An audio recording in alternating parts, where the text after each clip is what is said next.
Welcome back to the channel, guys. So today's video is going to be a update video on the Corvette, and I'll be talking about the custom intercooler system I did on this car that I built from scratch. So as you can see, the car is finally on the ground. It is running. I've been driving it for the past week or so, and it's ready for the dyno tune coming at the end of this week.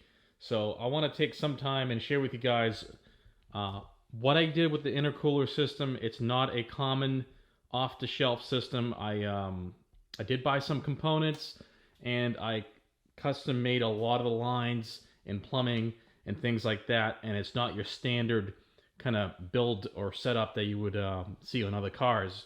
So I'll start with a quick description of the intercooler system. There is 2 expansion tanks.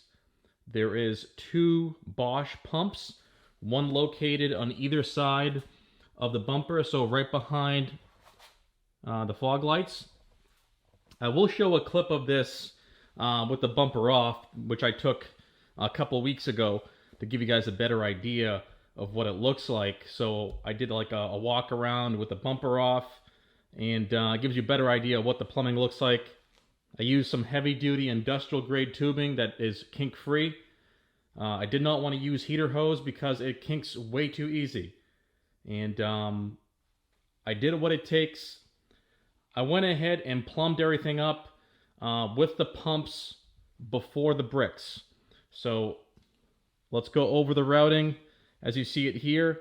So you have the hot side or the return going out of the brick into an expansion tank. Then that goes from the expansion tank to the heat exchanger, and then from the heat exchanger to the pump, and then from the pump to the inlet of the brick.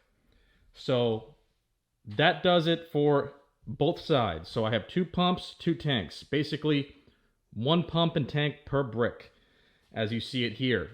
It's kind of a confusing layout. If you try to chase down the lines, you're gonna have a headache, okay? But trust me, I planned this thing out just right.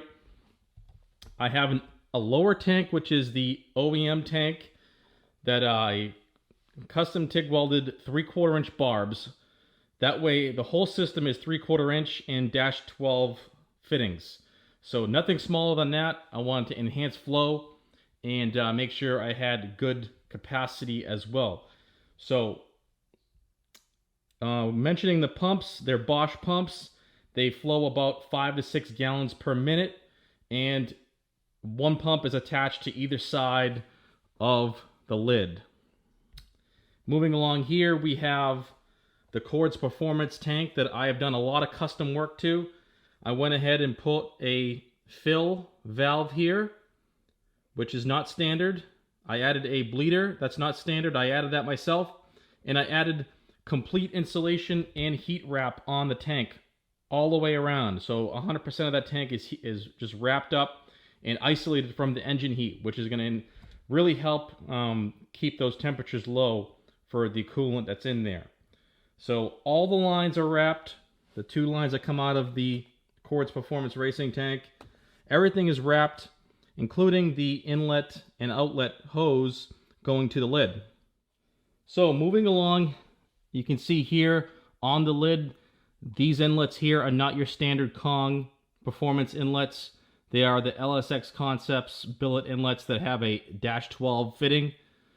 This just makes it a lot easier for me to remove the lid and remove the lines out of the way instead of having everything attached and kind of a pain in the ass to remove and to move around. So this just is an added convenience.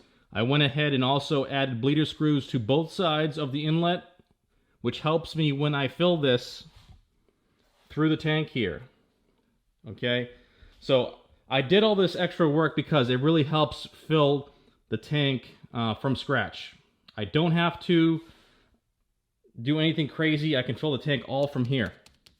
My initial dry filling, when this thing was bone empty, I would undo this fitting here, put a hose going into a bucket, and then I would fill this, and then I would fill it to the top, and then what I would do is actually close this and then push some air pressure through this here. I put a spout here, and I put a funnel. I would take the funnel off, and then I would blow air through the spout with this valve open. That way it would push everything one way through the system from the bottom of the heat exchanger up and get all that air out and push it to the upper tank. And this line right here would discharge into a 5-gallon bucket, and then once the flow was solid coolant, then I could go ahead and attach this and then go ahead and fill the tank and then bleed it by running the intercooler pumps via HP tuners. Now, I don't have to do that every time, so if I ever need to change the lid or just want to drain the system halfway, I can do that because I put another valve just like this one here. I have it built into the bottom of the tank where the plug is. So I took the plug out, I put the valve there, and I put a long spout. Not sure if you can see it. Where is it? There's a cap on it right now. Right there. I'm not sure. Right there it is. So right here is a barbed fitting with a cap on it right now. So I take the cap off, and then I can put a hose on it, and I can drain it however much I want. So that's going to help me drain the system in a nice clean way and not have it drip all over the plastics and make a complete mess. So I kind of designed this system to be drained easily and also filled easily. Like I said, from this point on, if I want to change my lid out, all I have to do is just drop the level in this to the bottom of the tank. I can even use one of those like those one-way valves on a hose and kind of use the siphoning method and go into a bucket, remove whatever's in here. That will bring the level down in the lid and allow me to remove my hose ends here from the lid, and I can change the lid out or remove the lid, whatever I need to do. So moving along, you can see there's a lot of custom work here. This is not your typical LS9 engine bay. I did a lot of work on this car, so I'm not going to cover everything in this video. Just going to be the basics on the intercooler system. There's a lot of stuff I did. I heat wrapped everything in the car. Fuel lines. There's a return style system on this car. I made a separate video on that. Show you the other side. I heat wrapped everything dealing with the intercooler because I want to isolate the engine heat from the intercooler coolant. I want to keep that as cool as possible and deliver that cool charge to the lid and to the bricks. And some people might think it's a lot of extra money spent for no reason. Well, guess what? I want to do it to my car, and that's all that matters. So you can build your car how you want, and I'll build mine how I want, and we'll see what the results are. How about that? So, as you can see, I have the Kong intake, which I will be removing because it rubs the hood. I'm not happy about that. I spent a whole day just messing around with that thing, and it's just frustrating me to hell. I had to put a piece of Expel here during the trial period. I got it to not rub when the hood is closed gently, like just pushing down gently on each side. But you cannot drop the hood. If you drop the hood, you're going to touch that and rub that out and eventually wear a spot on your hood. And the same thing happened after I drove for a while. I put grease on there. I covered both sides. I put grease on the tape. And then there was grease transferred to the hood after my drive. So that means that there is vibration in the intake and it does touch the hood. But that's a good thing that I have the Expel on the hood. There is no damage to my hood until I figure this out. I will be getting a different intake. I have a LMT, which is late model throttle. I will be putting in that just shortly. That will be a separate video. I'm going to do a little review on that and go through that process. But intercooler system, pretty much custom made intercooler system. I bought the Cords tank. I reused the OEM. I TIG welded larger fittings on the OEM tank and also the Edelbrock heat exchanger, which you cannot see. So you'll see it in the other clip that I made when the bumper's off, that I have an Edelbrock heat exchanger, but I went ahead and custom TIG welded dual inlets and dual outlets, 3/4 inch hose barb. So that way it's a high flow inlet and a high flow outlet. That's going to be able to allow a lot of capacity through the heat exchanger and help with the cooling demands. So these bleeder screws that I added really came in handy when I was bleeding and filling the system. It allows air to evacuate the system. Otherwise, you would be stuck with an air pocket, and possibly, even if you filled this tank, you would be pushing fluid in and then air up into here. And if you don't have a way to release it, you're going to have kind of an issue trying to fill and bleed the system. It may take you a lot longer to do, and you might not be able to prime your pumps properly, which I did have an issue at first. I had to drop the pumps about maybe like 4 or 5 inches.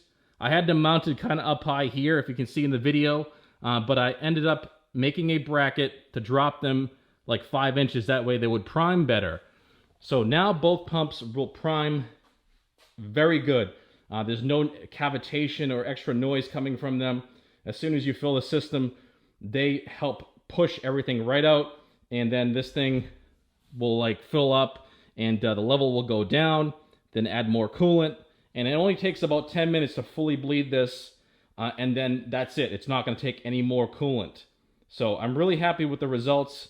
It did take a lot of time just planning this stuff out, especially this tank. I wrapped it, and I liked it because I could hold the Mighty Mouse catch can, which comes in handy, as you can see right there. It tucks it away, and I used this on my previous setup, and I really like this can, especially the way I have it set up. I have a bone dry intake. There is 0 oil in the system.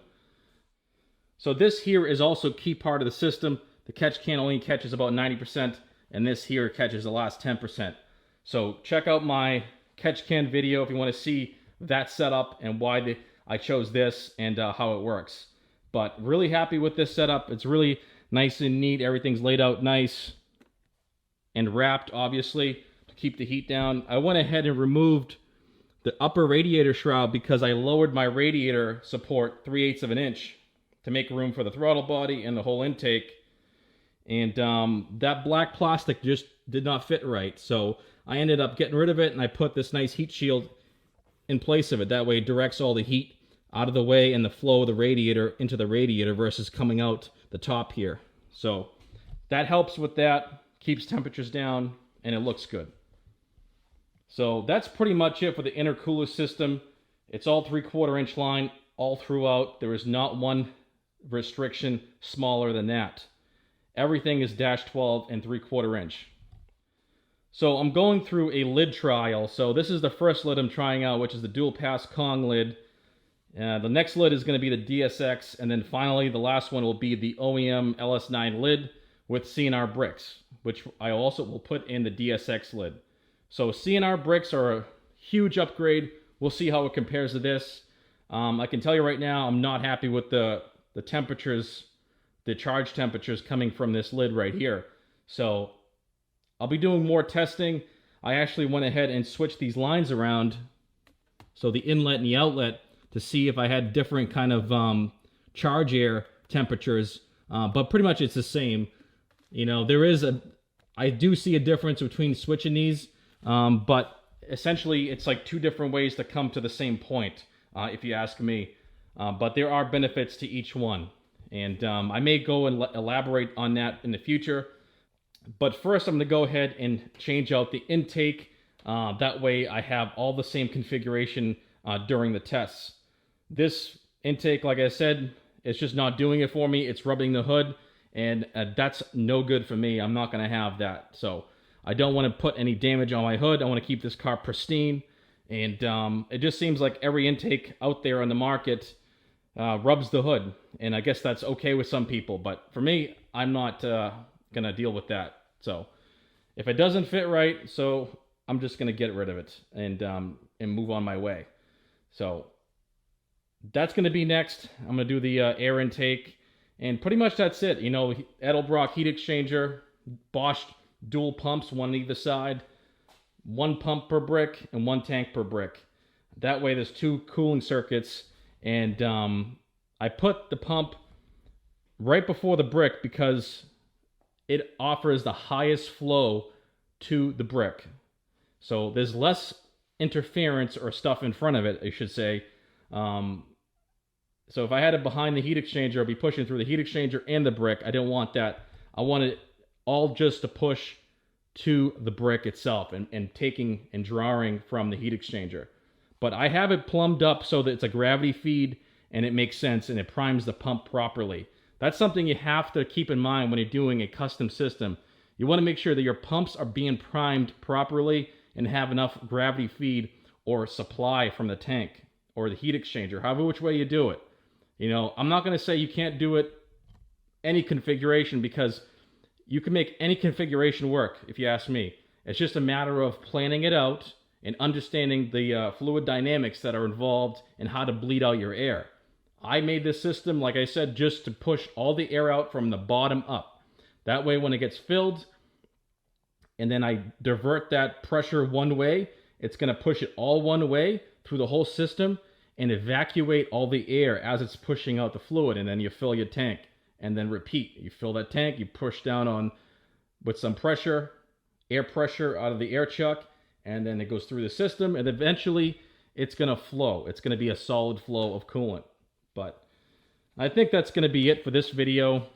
I'll give you another shot of the other side. You got enough viewing on that side. Let's see this side here. You know, a lot of work went into this build. Let me know what you guys want to see and hear. I did a lot of work here, as you can see.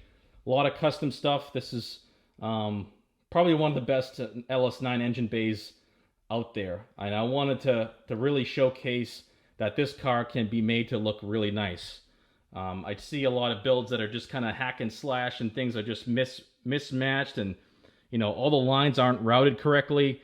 There's stuff going here and there. I made sure all these lines are routed up out of the way so I can see the valve covers, fuel rail, and headers. I want to be able to look down in there and see all that beauty. So that's going to be it for this video. If you have any questions or comments, obviously place them right down below. And if you haven't subscribed to the channel already, please go ahead and do so. I want to thank you guys for watching, and I'll see you on the next video.